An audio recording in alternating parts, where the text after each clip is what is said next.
America. This is CBS News on the Hour, presented by Indeed.com. I'm Monica Ricks in New York. Israeli Prime Minister Benjamin Netanyahu has vowed fierce retaliation against Hamas for its deadly attacks. Hamas will understand that by attacking us, they've made a mistake of historic proportions. We will exact a price that will be remembered by them and Israel's other enemies for decades to come. The terror group has killed about 900 Israelis and is now threatening to broadcast the deaths of hostages. John Donaldson's with the BBC. Speaking to the BBC, Bassem Naim, head of international relations for Hamas, defended his group's actions. We have to be free like any people around the world. We want our prisoners released. We are looking for lifting the siege once and finally and totally and immediately. Hamas will want to use the dozens of hostages it has seized to try to secure some of those demands. Some of those hostages could be American. President Biden confirmed today at least 11 Americans have died in these attacks. In New York City, big pro-Israel and Palestinian backers hit the streets to react to all the violence. WCBS TV reporter Lisa Rosner has that story.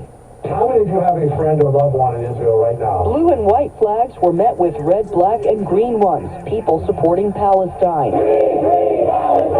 That group made its way from Times Square to the Israel consulate on the east side, with the NYPD out in force, using barricades to keep the groups from clashing. No peace can be had without human equality. On Wall Street, oil prices were up about 4% today, but stocks rallied despite the violence in the Middle East.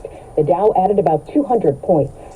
Robert Kennedy announced today he'll run for president as an independent in 2024. We declare independence from Wall Street, from big tech, from big pharma, from big ag, from the military contractors and their lobbyists. Political analysts called his candidacy as a Democrat a long shot.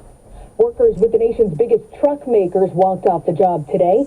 4,000 United Auto Workers Union members are walking picket lines outside Mack truck plants in Pennsylvania, Maryland, and Florida. They've gone on strike after voting down a tentative 5-year contract agreement. The union says nearly 75% of the workers voted against the deal. That's CBS's Jim Krasula reporting. Charities need warmer donations this year. CBS's Jen Clark.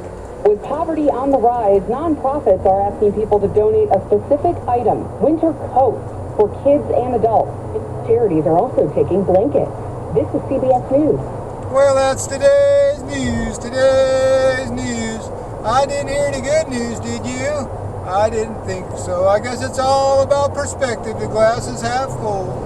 Well, as always, I'd like to thank you again for coming along with me on these Dash Cam News adventures. You know the drill.